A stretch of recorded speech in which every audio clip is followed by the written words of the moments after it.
Warning, listening to this show may result in increased levels of inspiration, motivation, and innovation. Side effects can include the immediate urge to take massive action to build a better business and life for yourself and others. You've been warned. Welcome to Influencers Radio with your host, Jack Mize. All right, here we are back. Today joining us is Mr. Tai Lopez.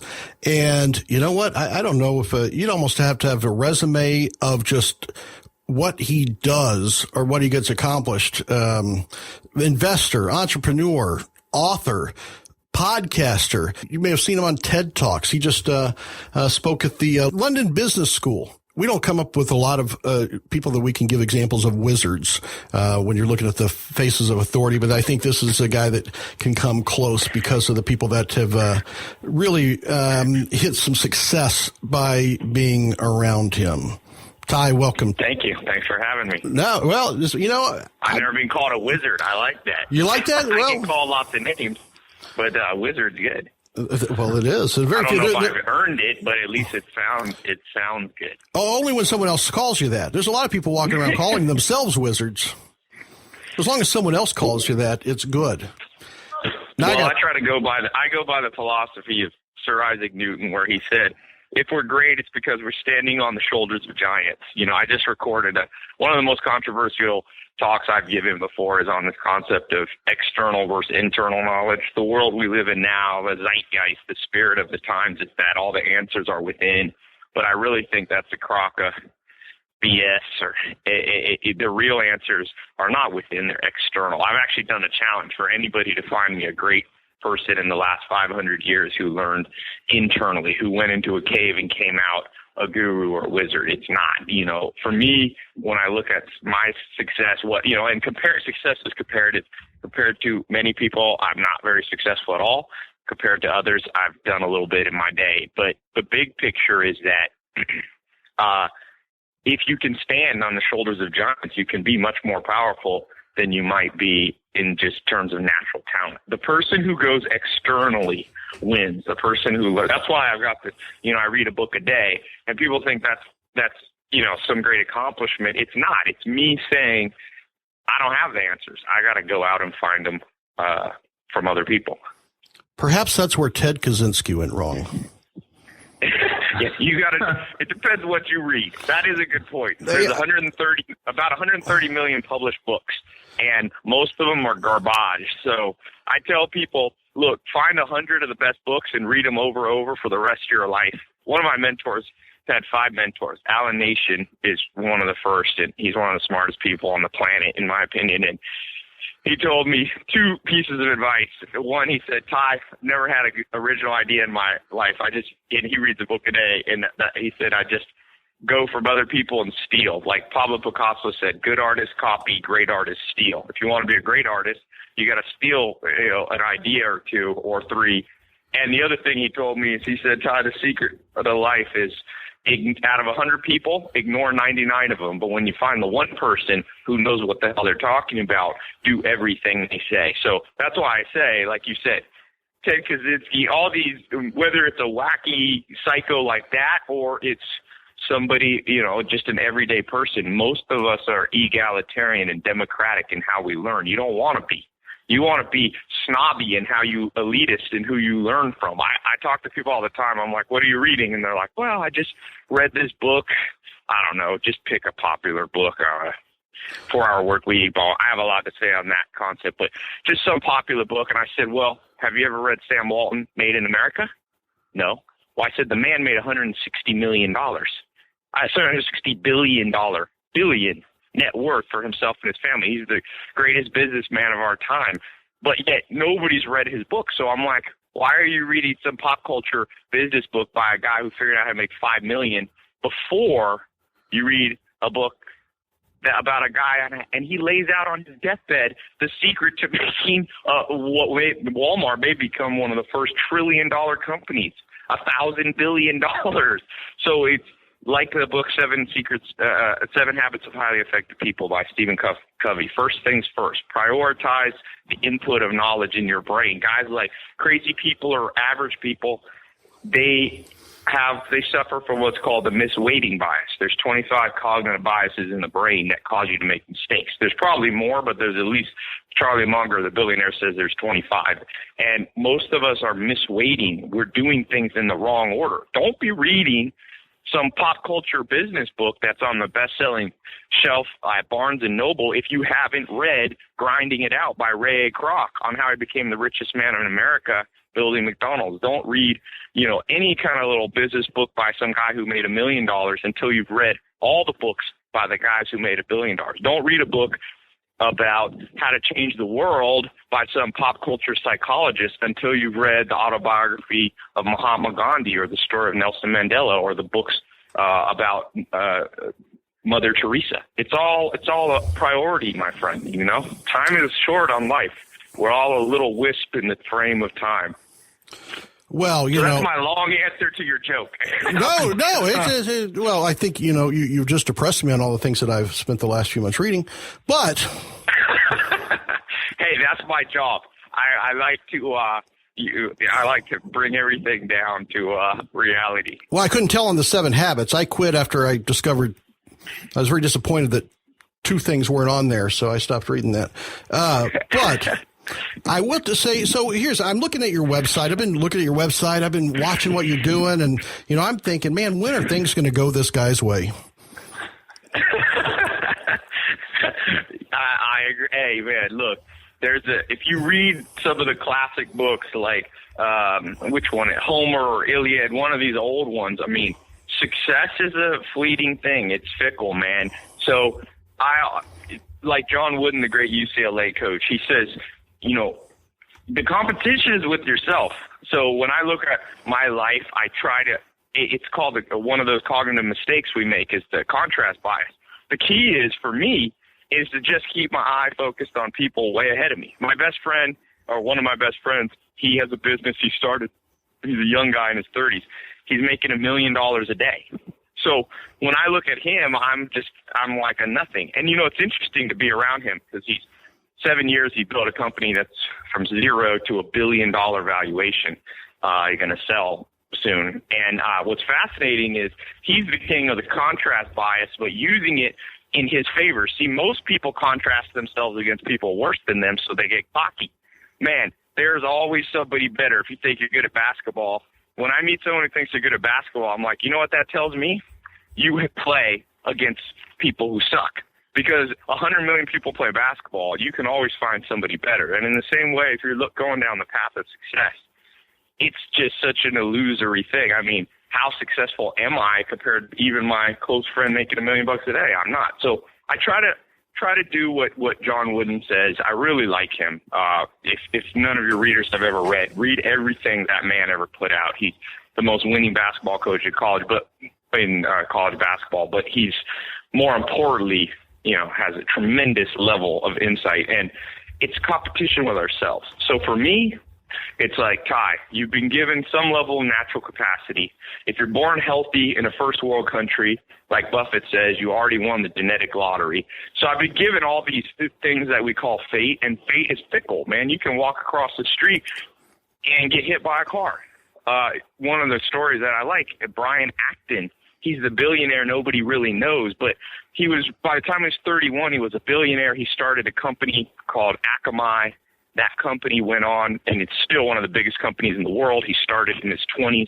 He was a genius kid. He had a wife and 2 kids, 31 years old, on top of the world. They said he'd be the next Steve Jobs, the next Bill Gates. And Steve Jobs and Bill Gates were actually working with him and mentoring him. And then 2001, he got on an airplane in Boston at 8 in the morning, and that plane got turned around by a terrorist, and he was actually a big kind of military guy. And the first person that the terrorists killed on 9/11 was him. They sat behind him and slit his throat with a knife because he was a big dude.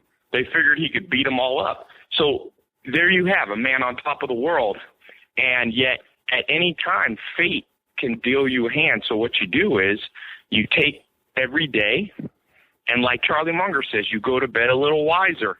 You remove ignorance. We're in the ignorance removal. And you're also, I used to think life is like chess. My family is big chess players. I like chess. My grandpa was a chess master. And I used to think life is like chess, but it's not, because in a regular game of chess, you have almost unlimited time to play. Life is like a timed chess game, so it's short. So you just keep moving forward, and you don't focus on your success any more than you need to get a little bit of boost of ego, and then enough to push you forward, but keep your eye on people way ahead of you, you know? That's a, interesting analogy. My dad used to always say life was like checkers. They say it's easy, but it ain't, right? That's true. Right?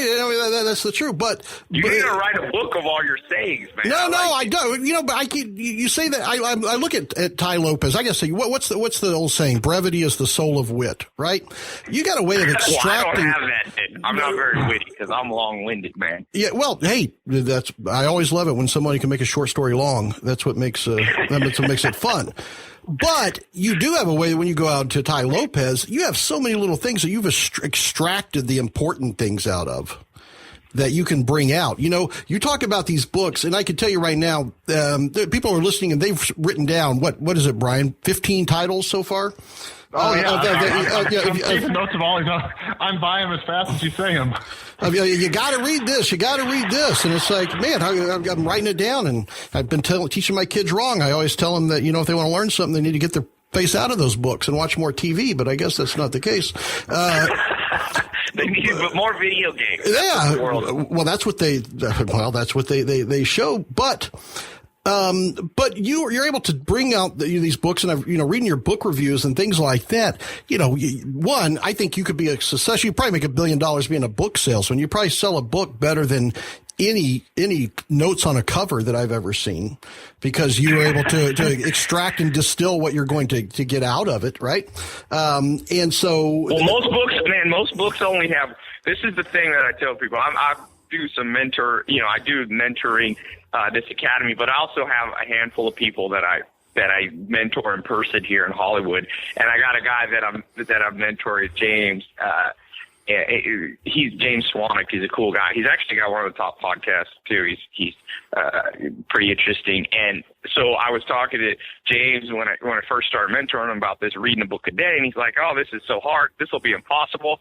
And it's like Peter Drucker, another book for you, Managing Oneself by the great business teacher, maybe the greatest of all time in management, is Peter Drucker, and he calls it disabling ignorance. I said, "Well, why don't you just try it, Dave? Everybody looks at me like I'm some wizard because I read a book a day." I was like, "Why don't you try it?" Well, after about 2 weeks, he's like, "Ty, I'm pretty sure I could read 2 books a day. It's not that hard. You just sit down." And like Pascal, the great mathematician and thinker, said, all a man's problems stem from his inability to sit in a room and think. You got to be able to sit alone in a room and think, at least in our ADD society. So it sounds hard, but if you read the right books and you get a framework of how to read properly, and it's not really books, what life's really about is mentorship. We've been lied to that the way to learn is, there's this old saying that the 3 ways that humans learn is visual, audio, and kinesthetic, and I call BS on all that. The way humans learn is by osmosis. Things rub off on us. So it would be a hell of a lot better if you could figure out a time machine and go hang out with Mahatma Gandhi or Bill Gates, Steve Jobs in person. But since you can't, you go to the next best, which is books, audio books, YouTube videos. I call it the law of 33%. Spend time around people, okay, that are I'd say divide all your time into 3 categories, okay? So hold on one second. I'm going to try to pull this up here. But anyway, it's kind of what my TED Talk, I talked on this. So you spend 33% of your time around people lower than you, people who have accomplished less. 2 purposes to that. 1, boost your self-esteem. You'll feel better about yourself to know somebody's doing worse. And you can mentor them. You could give back. Then you spend 33% of your time around people on your level. Like Gandhi said, on your rise to the top as an ambitious person, you will need allies and close friends. And it's easy to get lonely, so you need people on your level. Those will become your close friends. And then lastly, and this is what very few of us do, spend 33% of your time around people 20 years ahead of wherever you want to be. Where you are now, find somebody who's 20 years ahead. If you want to be in a sushi business, find a guy who has a restaurant 20 years ahead. Spend time around them. It will rub off on you, whether it be in a book, audio, or in person. If you could do that, But, it burns a little bit to do that. It's like lifting weights. Everybody wants muscles. Every dude wants to look like Arnold, but nobody wants the resistance and the strain. Guys got, men and women, this is not gender specific, we have to toughen up a little bit. We live in a weak world that's we're getting weakened, myself included, every day by luxury. I lived 2.5 years with the Amish when I was younger. I was an experiment in life, and, no electricity, horse, buggy, no cars, and you learn a lot about what it means to toughen up and, what it means to do this law of 33% in the context of toughening up a little bit. No, I lived in some small towns in Texas, so I know it's just the same thing. You do the same. Texas is the epitome of toughening up, right? Well, it is. They wear cowboy boots. And no electricity. It wasn't necessarily because of religious reasons, But But it does. It touches you. But why is it so difficult for people to believe that? Why is it so difficult for people to think, how am I going to do this just by hanging around people that are more successful to me? Because I guarantee you they can believe the inverse. I guarantee you it is not a stretch to think, you know what? If I go down and I'm going to go down this afternoon to the Who Farted Lounge and I'm going to spend time with these guys that are sitting on their stool drinking beer and they live day and night there, there's not a stretch to think that that's not what you're going to become, right? If that's who you're hanging out with. Why is it difficult for people to take the leap the other way? That if they, by osmosis, by hanging around people that are more successful, that something can't help but rub off on them there? Well, two things. One, in the I made this guide that it's free thing. It's 67 steps to becoming a millionaire that I've learned. I've been to 51 countries, got 12 of the top business partners in the world, guys at, $1 billion level, 100 million plus. And I'll tell you, the first reason people don't do this is, I always say, no matter how much someone's life sucks, they always have tremendous amount of pride. And pride, like the old saying goes, I'm not very religious, but I read all great texts. And, Jesus Christ said, it's easier for a camel to go through the eye of a needle than a rich man to enter into the kingdom. For me, like I said, I'm not religious. What that means is it's easier for a camel to go through a little needle than it is for a proud person to enter into success, the kingdom, man. And so people, they're not humble enough. I swear, it's insane. One of the 67 steps is a little phrase I use called, from where does all the pride come? Half the people I meet, I'm like, hey, man, you're a cocky dude. What the hell does your pride originate from? I'm reading the book, The Life, about Michael Jordan, the new biography. Jordan is a cocky dude. But you know what? He passes the 67 step. From where does your pride come from? Well, I believe his pride comes from 6 rings, the greatest athlete of all time, scoring champion. So his pride, I don't mind a cocky person if it emanates from something you did. You can't be cocky about what you're going to do. That's what most people are. They're like, I'm going to be a badass. I'm like, well, that's the day you could be cocky. Start out humble as hell. And I give you an example. I want to, maybe you can give me your advice on this. You know the book Rich Dad, Poor Dad? I do. By Robert Kiyosaki? Yeah. So I want to write a book because I didn't have a rich dad, a poor dad. I had a real dad and a stepdad, and both of them were poor, basically, or, not rich. And so, but I tell you what I do have. I got rich friends and poor friends. And I'll tell you a story about my rich friends versus my poor friends. I had one of my rich friends, business partners here. We're playing basketball out of my house in Hollywood. He makes $1 million a month. That's what he pays himself as a salary and he makes more than that. That's just his personal salary. He's in his 30s. Good to be restrained like that, I guess. Yeah. What? It's good to be restrained like that. Yeah. Yeah, he likes to hold back a little bit. He makes the same amount of money as Mitt Romney. That's what I told him. Mitt Romney published his tax return and made about $13 million. So my friend was playing basketball. I asked him a question about accounting for our partnership. I see this look on his face. He's like, he obviously didn't know what I was talking about, so I felt bad. I dropped the subject. But 3 months later, he was back. We're playing basketball again. And I said to him, I was like, I need to know the answer to this accounting question. All of a sudden, the guy was a math whiz. And I said to him, how the hell did you get so smart in 3 months? And he said, flashcards. He had gone home, bought some textbooks, written out flashcards every day when he brushes his teeth. And at night, he flips through them. Now he's a genius. I call that flashcard humility. See, that's my rich friend. My poor friends, I bring up something 10 years from now, they still don't know crap. Pardon, I swear sometimes, but they don't know anything about what they're talking about. See, rich friends, poor friends. My rich friends are humble. Sam Walton, richest man in America. If he hadn't divided his net worth, he would have been the greatest businessman of our time, $160 billion. My favorite story, he's down in Brazil visiting some friends in Sao Paulo, and they get a call in the middle of the day, come get Sam Walton out of jail. And if you know anything about a Brazilian jail, you don't want to be an old man billionaire in a Brazilian jail. So they rush down. They go to the police. Why in the world are you arresting this American billionaire? And they said, well, we thought he was an insane guy. He was crawling around the floors of stores in our city. And they went to Sam Walton and was like, what? Were you crawling around the stores? He's like, well, I was measuring with a tape measure the aisles to see how wide the aisles were because I wanted to see if these Brazilians know anything that I don't. See, that's humility. Get down, crawling around. And that's why he's a billionaire and I'm not, because he has more humility. So it starts right there, man. That is why most people want to go down and just drink beers. And the second thing, to add to my long-winded answers and my non-brevity, the second reason that that people don't do this is optimism, hope. I just read the story of Conrad Hilton. I'm sure you can inject a joke here about Paris Hilton, but he's a great-grandfather. He's the one who made all the money. And by the way, yesterday I was playing basketball, and Paris Hilton's my neighbor. She buzzed by in her little Mercedes, not looking happy.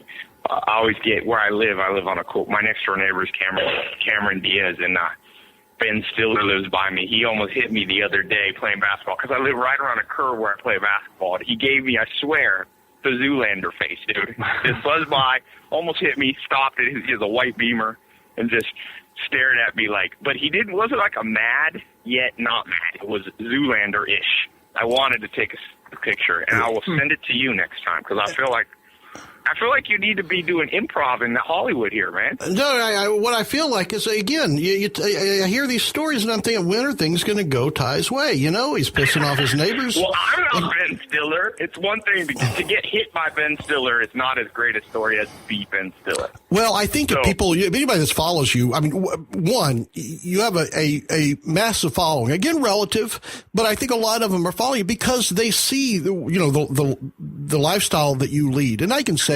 it's nice. It's a nice lifestyle, but you're not, you have a very, very clever, I don't know if it's clever or just naturally authentic way of displaying that without being the bling, look what I got kind of guy. It's like, hey, this is what occurs with the things that I do and the people that I associate with and the things that I think about and the things that I don't think about. And I think that's why people like it. I've experimented with everything, man. I've been rich. I've been poor. One of my favorite things that Warren Buffett. Let me finish what I was saying real fast. I'll come back to this Warren Buffett interview. I was just saying the second reason is people don't have hope, man. Conrad Hilton was 15 years old. His dad had built an empire and lost it in the Depression, or in some of the big. I don't think it was the Depression yet. It was before that. But then Conrad Hilton, the Depression came, took everything he had. But when he was 15 years old, his mom had left a book on the table by Helen Keller. And it was a book that, and I don't remember the exact quote. I collect quotes, but I don't always memorize them as well as I should. But he said, optimism. People aren't optimistic. Conrad Hilton, he built $1 billion hotel empire because he literally 90% of all hotel owners went out of business after 1929. And he stuck it through, and he had optimism. You got to be humble and optimistic. Now, let me just give this caveat. Optimistic to me, I don't even like the word optimism. I like faith because people are into this power of positive thinking. You're not going to positive think your way out of poverty. You're going to do it by skills and careful planning, those two things, plan, execute. But faith is seeing the end game. But you can be pessimistic along the way in the concept of, you can go, like Munger says, the billionaire. I've prepared my whole life for the worst at every turn, and I'm happier for it. So most people interpret optimism of just going, tomorrow will be better than today. It won't be better today. You can be pessimistic and say, if I don't do something, tomorrow will be worse than today. I like slightly pessimistic people who have an optimistic / high faith end game. I like people with faith in the end game, but pessimism in the day to day, and not to the extreme, obviously, where they're annoying. But anyway, back to this. That was the two reasons you said why most people they are too proud. So if you're listening to this, I could tell you this. I can guess your bank balance by assessing your pride and your faith in the end game. Those two things, man.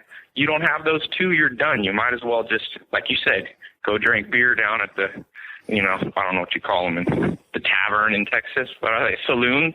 But you're exactly right. You brought up Helen Keller, the book, and those are inspirational books that obviously have inspired people to go on to great business. A lot of people, they try to focus directly on business. And I know you have a lot of things that aren't necessarily business. You're talking about sports coaching and things like that. But Helen Keller is something to me that all through my life, in through childhood, and I think what it is here's a person that with her condition and her situation that she was in, I don't know of any other person that could walk and look at her situation and say, oh yeah, you think that's bad.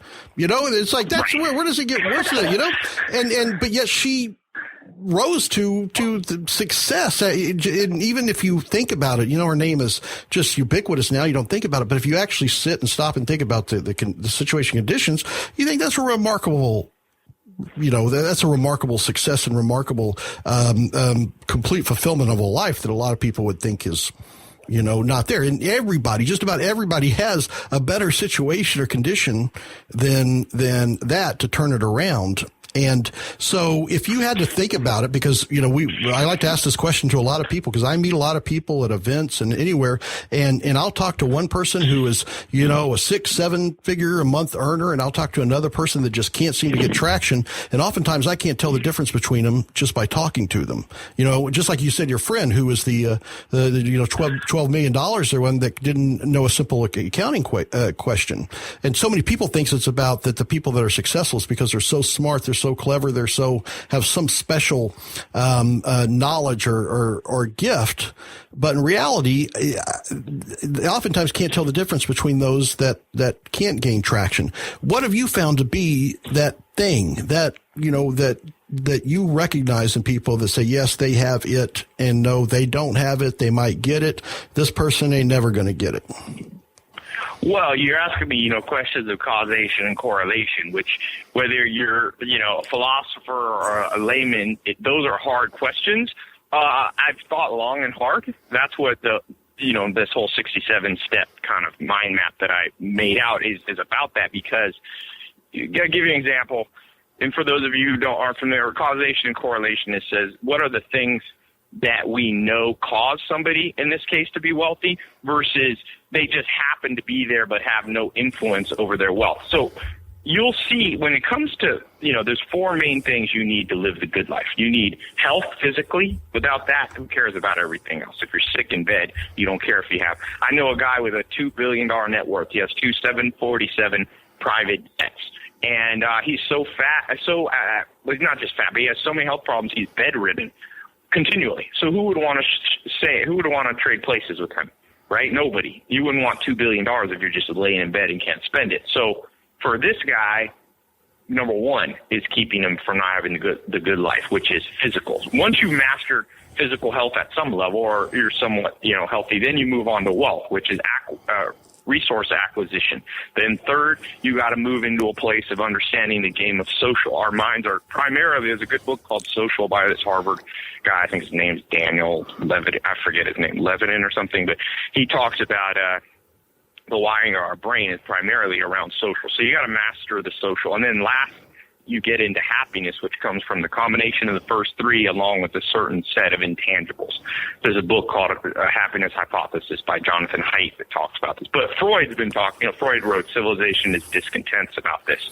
So the real question is, how do we get the good life, which a component of the good life is wealth, resource acquisition, which in modern world is generally cash or money. We don't trade and barter, anymore for the most part. So when you ask me, what is it that causes one person to get it over another? there are cases of luck, inheritance. There's 1,400 or 1,500 billionaires in the world. About 1,000 of them are just inherited their money or married into it. There's about 440, 450, I think, that are self-made. So if you look at that component, and I'm just looking for broad statistical, like Descartes said, the great philosopher. At the end of the day, one of the only things we can know for sure is math. So I try to look for the math in this causation correlation question of how to make money or be successful in business. And what do I see? Well, I see the largest category of self-made billionaires. And by the way, I like to go straight to the top. None of this copying a guy who made $1 million. You can make $1 million on accident. There's very few billionaires who made it by luck. So I like to study that. By studying billionaires, I call that the law of 10%. You probably only do 10% of who you copy. So if you read a book by a guy who made $1 million and copy him, you're never going to be as good as him at his own game. You probably only make 10%. Most people are copying millionaires, which is why they only make $100,000. Go straight to the top. It's one of the frameworks that I give. Go straight to the top. So if I go straight to the top, looking for the causative, mechanisms in wealth, I see that out of the 450 or so self-made billionaires, 77, I think, are investors. So, and no other category makes more wealthy people than investors. So from there, right, and again, I'm not giving you definitive, because one of the big problems in the world is the concept of right or wrong. There's no right or wrong unless you're in some, very ancient understanding of life. Not to say that there aren't things that people should go to jail for. There are. Well, I wish you were in my algebra class. What? I wish you were in my algebra class. No such thing as right or wrong. Math is one of those things. No, right. You got to admit, math is pretty subjective. Exactly. 2 + 2 could be whatever you want it to be, right? Well, it's subjective in the sense that the word two is made up by humans. There's a semantical element. But anyway, we digress onto wacky conversations if we go there. But what I mean by that is, for your life, as you're trying to go to success, focus on what's accurate. So it's all about making a hypothesis, test it, and then move on. So my hypothesis at this current phase of my life, which may turn out to be incorrect or less accurate over time, is that investors, the investor mentality is highly correlated with wealth. And there's some statistics to back this up. So the average human, you and I, on this planet, especially in, America, Western Europe, wealthier countries, we have been turned into consumers. And there's this old saying, if you're in a room and you don't know who the sucker is, you're the sucker. Most of us are the sucker. McDonald's has a plan for you. It's not the plan that's in your best interest. It's in their best interest. They'll make billions of dollars on turning you into a diabetic. So will Coca-Cola. Rihanna doesn't care about you. She just wants you downloading her records. I mean, maybe she does at some ethereal level, but she has her own agenda. When you're a consumer, you're the sucker in the room. The investors are never the suckers. You got to switch the mindset. So I tell everybody, stop calling yourself an entrepreneur. You call yourself an investor, even if your only investments are in yourself and in your own business. So I would say the number one causative factor that you could increase in your life is to become an investor. And what do I mean specifically, practically? Well, okay. When I was 18 years old, one of my mentors was a guy named Dr. Gordon Hazard in Mississippi. Still alive now. He's about 80 years old or 70 years old back then. And he's one of the wealthiest men in Mississippi and one of the wealthiest men in America, I think. And he told me, drive around his old pickup truck. And he was a big rancher. So we were driving by some of his farms with cattle. He's a cattle rancher. He said, look, you see, Ty, all that land out there? He said, every day I go to bed, when I wake up, that land goes up in value. It appreciates. I'm a little bit richer. And then he said, you see all those cows out there? Every day the rain falls, the sun shines, the grass grows a little bit, the cows eat the grass and get heavier, and I sell them by the pound, and they make me a little richer. He said, every day I get a little richer. They appreciate in value. And then he said, the only things I own that rust, rot, or depreciate are this pickup truck, a shovel, and a hammer. And he said, if times get tough, I can sell the hammer. And he told me, don't ever invest in things that rust, rot, and depreciate. The average American is $33,000, I think, in car debt. Who's a sucker? You buy a new car, and I bought junky cars in my life, and I bought Ferraris and Maserati. I've done the gamut. But who's a sucker? You buy an expensive car, or even a normal car. You drive it off the lot. 40% of the value went down overnight. Who's the sucker in that situation? Me, you, whoever does it, don't ever be the sucker. Switch from a consumer mentality to investment mentality. You know, Mike Tyson is another guy who lives up here not too far from me, and I always see him down pumping gas. There's one gas station down on Laurel Canyon and Sunset Boulevard. And I was down there, and I want to always ask him, but this guy looks like a mean dude. I've never actually had the courage to go up with a man with a tattoo on his face who is a former heavyweight boxing champion and kind of ask him a semi-insulting question. I don't mean it insulting. I want to know how he lost $400 million. He made $400 million approximately in his career. You know, $150 million of it ended up in promoter like Don King's hand. The rest he spent. And I'm like, it's almost impossible. And this was in the 80s, man. $400 million is almost $1 billion in current, you know, if you look at the time value of money. So how do you do it? It's insane. He should have just bought mansions, even diamond rings. Those things at least hold their value. But he got into consumer mentality, spent $10 million on one birthday party. The next day you wake up, the whole value is gone. So you listening to this and me, as I talk to myself, preach to myself, look at how much money you spend and go, do I spend it like an investor would, which means I take expenses and turn them into investments that have an ROI, that have an IRR. There's a return on investment in the long run. So I ask people, okay, take the money you made last year. I don't care how much you made, you know, whether it's $1 million a month or $1,000 last month. After you pay your expenses and your taxes, what do you spend your consumable income on? I mean, your disposable income. I say 30% should be going into education. The more you learn, the more you earn. I was at the Berkshire Hathaway meeting. It was cool. I was walked down on the floor, and I'm standing literally 5 feet at Bill Gates, Charlie Munger, and Warren Buffett. These guys own like 1% of America. Sitting there, 3 guys, Bill Gates in his little, you know, sweater or whatever. It looks all casual. And I was walking the halls later at the Berkshire. I'm a shareholder, and there was a little book for children written by Buffett. It's called Secret Millionaire or something. And I was thinking, this isn't a children's book, my friend. It was all illustrated. I was like, please get this to every adult, including myself. I bought it. It opens up by saying the more you learn, the more you earn. People don't like that. I'm like, you should be spending 30% of your disposable income on education. You know, I do this academy thing. I do different things, and I see people being cheap with money on education. I'm like, are you a fool, man?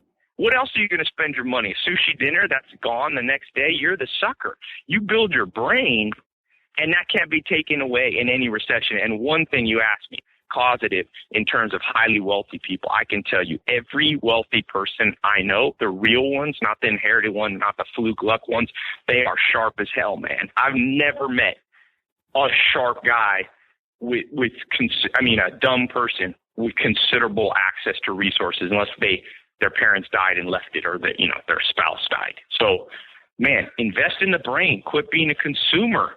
You know, I like nice things, but not crazy. You know, I've gone to excess, and I try to rein it back in now. The one thing I like is nice houses, but that's it. You can get an ROI on a house.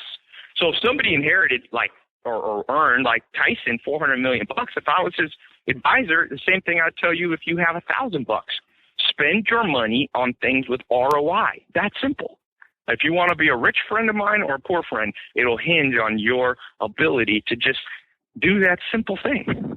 Well, I think that's the thing. It's simple. You said the right word. And by the way, I am glad Tyson found work down at the gas station.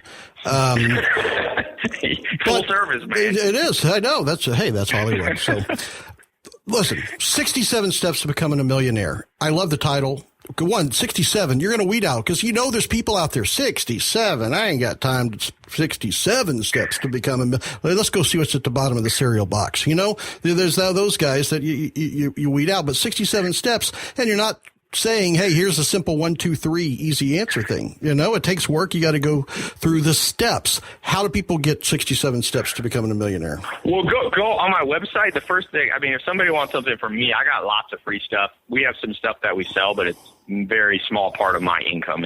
I don't do this for money. I've got regular businesses, but I tell everybody, I got a free. If you don't like to read a book a day, the best thing you can do is have someone read it for you. So I read a book a day and write a little summary. So if you go on my site, tailopez.com, TAILOPEZ.com, no relation to Jennifer Lopez, TAILOPEZ. If you go on there, there's a little sign up. It's free, and You'll get access to this every day. Not every day, but I read a book a day. I don't always get to send them every single day. But I got about 1.5 million people in 40 countries on that thing. And I give you, if you want to read, I do some of it for you. I intersperse it with interviews with my mentors, just lots of stuff. So, and then I also include there, you'll get the 67 steps with the emails. I give it over, you'll get it when you sign up there. And yeah, the reason I came up with 67, by the way, it sounds some weird, but there's this old myth that it takes 30 days to form a habit. What they've found is it takes 66 about. That's the latest science. So I added one more for good luck. So 67, I tried to distill it. You want to think, it's like Einstein said, make things easy or simple, but not simpler than they can be. I see things like 3 steps to becoming a millionaire. I'm like, my ass, there's no 3 steps to being a millionaire. That's like saying 3 steps to being Michael Jordan. Yeah, that's what I say. Basketball, go outside, but you think it's going to turn you into Michael Jordan? It takes skill, my friend. It takes skill to do anything. We live in a world of 7 billion people. Imagine the level of competition. Next thing you know, in the next 10 or 20 years, you here, wherever you're listening, you're going to be competing with every kid who's hungry for success from India, Pakistan, South America, Asia, you name it, Africa. They're all going to be your competitors. So you better step up your game. I tell you this, people don't have enough fear in their life. I'm like, no one's going to give you the success if they can have it themselves. I mean, the hard truth about life, it's like Darwin said, there's a level of competitiveness to the world. Now, it doesn't have to be ruthless, and you don't have to see it as ruthless. That's why I say compete with yourself, but make sure you're going to bed a hell of a lot smarter tonight than you were last night. If you don't do that, and in addition, focus on removing ignorance every day. There's 2 things, adding and subtracting. So make sure you're doing that, because it will take you, 67 steps is already a distillation. I have hundreds of steps that I think it actually takes, but I've distilled them down and kind of condensed them, concentrated some of them together. Instead of having 3 or 4, I've put them into one. But if you can get these 67 things, your brain wrapped around, you will achieve much more. Again, like John Wooden said, God only made one Kareem Abdul-Jabbar. He coached the great basketball player, 7'2", won I don't know how many titles. Wooden won 10, or more, But with Kareem, he won all these titles. God only makes one Michael Jordan, probably only made one Bill Gates, Warren Buffett, Isaac Newton, Einstein. But for you, I can tell you this. It's like Jim Rohn says. Not everybody's going to be a billionaire, but I bet you can make a lot more than you're making now. Not everybody's body's going to look like Arnold Schwarzenegger, but I bet you if you set an 18-month goal, that's what Peter Drucker says, for every major area of your life. So 18 months, transform your body. Everybody's trying to 7 days to change your body. You don't change your body in 7 days. And my big question is, what the hell is the hurry? Why hurry, man? Enjoy it along the way. Like the Beatles guy said, life is what happens, when you're living or whatever. That is life. Just enjoy the ride. So set an 18-month goal. If you're a guy, cut your body fat to 12%. If you're a woman, cut your body BMI to 18 or 20, 18 to 25. Get healthy. Not because you're trying to, match a supermodel, but because it's correlated with success. Millionaire next door. People are successful, take care of their body. You don't see many 500-pound obese people that are highly successful. It's correlated. And plus, you'll feel a hell of a lot better. Number 2, set an 18-month goal for your income, but more than income, net worth. Become more valuable every day. Not just how much you make, it's how much you keep. I knew Amish guys when I lived there, never made more than $30,000 a year in their life, raised 10 kids, and were millionaires, right? So set an 18-month goal, then set an 18-month goal on your social life. You got to be able to master social, which is family, friends, and romance. Master these things. Like Tecumseh, one of my favorite poems, Chief Tecumseh in the 1800s, he said, love your life, perfect your life, beautify all things in your life. If you can beautify those first 3, and then the last one is, to bring the well-rounded Renaissance-type person happiness, that comes from, get a little music in your life. I play piano. I'm not amazing. I couldn't play, in a concert, but I can tinkle ivories a little bit. Not for myself. It makes me well-rounded. Know a little bit about music. Know a little bit of art. Get out, travel. Read a little bit. Nobody wants to talk to morons. People are like, Tai, how'd you get billionaire, level people to mentor you? Because I read books, which makes me more interesting. You got to be a little interesting. It will bleed out. I mean, it will spill over and help all areas of your life if you can get the intangibles. Get a little charity to your life. Nobody wants to be around somebody who's all for themselves. Volunteer once a month. I always tell people, go down to an old folks home. They have no security at the front door. You know why? Because they're forgotten. Nobody cares about them. Walk in the front door, sit down in the lobby, and just talk to someone. You shouldn't be doing it for this reason, but you'll learn something by talking to people who have been on this planet 80, 90 years. B, you become a well-rounded person. Altruism, if you read Dr. David Buss's book on evolutionary psychology, which, by the way, I'm currently about to put out the 1,000 best books that I think everybody, I'm going to have short list, 100 and then 1,000 for those of you who are ambitious. But he's number one book, I think, ever printed right now. Dr. David Buss's book on evolutionary psychology. He's a friend of mine, and he's a preeminent scientist on, the psychology of the adaptation of being human. And you need to have some altruism. So round out your life. Get a little music, a little art, a little altruism, a little charity. Perfect your social game in terms of people, how to win friends and influence people. Have friends. You need 150 solid acquaintances. That's called Dunbar's number. Robin Dunbar, the famous anthropologist, talks about that's the adaptation of our brain. Get some resource acquisition. People say money is not important. Well, Mother Teresa took a vow for poverty and lived an amazing life with no money. But you know what? She spent most of her life fundraising because in order to accomplish and change the world, even though she didn't care about money for herself, she needed access to resources. You need access to money. The famous Nobel Prize winner Daniel Kahneman talks about you need to be making to achieve levels of happiness under a brain scanner probably about $80,000 to $150,000 a year. But let me add this last thing. The overarching thing of everything I talk about, health, wealth, love, and happiness, the good life. I'm talking about this grand theory of everything. That's the brand. I'm launching a magazine soon and a brand. It's similar like to how Richard Branson has Virgin, everything. I'm using this concept, grand theory of everything, trying to figure out life. But you got to understand your destiny. And I haven't really talked on that, but all of these things will come together if you figure out your unique destiny. And I don't mean that in some cheesy kumbaya way. I'm serious. You don't figure the people who succeed figure out very early. If you're 50 years old or 30 years old or 20 years old, listen to this, and you have no idea what you should do, you're in trouble. So you better figure it out quick. Alan Nation told me, go back to when you were 14. What'd you want to do? That's probably, I'm in MENSA, the IQ Society or whatever, and they publish a thing that says your IQ peaks at 14. So you were thinking clearly at 14. You didn't have what's called the amygdala response, the fear response in the brain. Go back. What'd you want to do at 14? That's probably a hint into the general industry. You must figure out the industry you should be in and stick to it for most of your life. You bounce around, you're poor. Rich friends, poor friends. Rich friends, just think about this. Who would you invest in?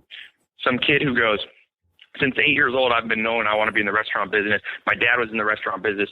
Every summer, instead of going to summer camp, I went and worked on a restaurant. Or some 25-year-old who's like, I don't know what I want to do. I just got a degree in poetry, but yet I think I should be an engineer. That guy has time against him. You don't want to be that guy. So obviously, the rich friends, poor friends. It goes back to what you're saying. Who you're, who you're around, what your influences are, who you let your influences be. Absolutely. Yes. Set your sight high. Go to the top. Look, I call them celebrities, but I don't mean Lady Gaga and Justin Bieber. I'm saying who are the celebrities in life. If you ask me this, you can just go to the Time magazine or something. They have a thing where it lists the 100 most influential people of our century. Study all 100 of them. Forget going to some random book that your friend told you of a friend, or remember, marketing. Some books are just good marketing. Most of the New York Times bestsellers are irrelevant books. Go to the classic stuff that stood the test of time. Like I said, read Conrad Hilton, read Jerry Weintraub. It's a great start. Read Arnold Schwarzenegger's book, Total Recall. If some people are overwhelmed with this list, go on my website. I've got a list. I'm just getting ready to update it too with the very. Well, that's what I found. You go through. I get more out of your website and listen to your summaries and watching your summaries. There's no way I could possibly consume all these at once and which ones to do first. And I think that right there, you're talking about be influenced by these people and watch these people. You're certainly one of those people that I think people are following and are attracted to and being motivated and inspired, and their lives are changing by what you are doing. And we want to make sure TaiLopez.com is where folks need to go. Yeah, I'm going to throw in one shameless plug. Well, go to my podcast because I just launched this thing. So, and if you don't mind, I'm going to ask a favor to everybody. I don't ask for favors too often, but if you leave me a review, because somehow I got a podcast expert guy, a friend of mine / consultant, and he's like, get reviews. The more reviews, the more it goes up into the new and noteworthy. So it's under Tai Lopez, Grand Theory of Everything. It's on iTunes. It's on Stitcher. It's on the BlackBerry Network, and depending on what phone you have. And then, if you don't mind, become a subscriber and then leave me a 5-star if you like. I mean, leave your honest opinion if you listen to some. But if you leave me a star review and then just write something, it can be Ty's weird or Ty's amazing, whatever is your honest opinion. But that would do me a favor. That's the only thing I would ask for people. TaiLopez.com or iTunes, Tai Lopez Show, the Grand Theory of Everything. Tai, this has been fantastic. Anything you want to leave folks with? No, just go out there. Remember, life is short, like I said, Brian Acton. Love your life, perfect your life, beautify all things in your life. Compete with yourself. That's what you need to do. You'll be happier, healthier, a hell of a lot wealthier if you can put in practice some of this stuff from great people. Don't take my word for it. Go out there and learn. Like I said, be humble and have faith in the end game. Figure out your end game, though. Figure out your destiny, man. We didn't get time to talk on that. Some of the stuff on my site talks about that. That's the place to start, but that's a whole nother conversation. So maybe one day we'll have a sequel to this talk. Without a doubt, I think a sequel is required. And, maybe next time we can get you to open up a little bit, not be so reserved. Tai Lopez, thanks again for coming on today, joining us. It has been a pleasure. Awesome. Well, keep in touch, my friend. Thank you. That is it for today's episode. Until next time on Influencers Radio, remember, you are the only real game changer.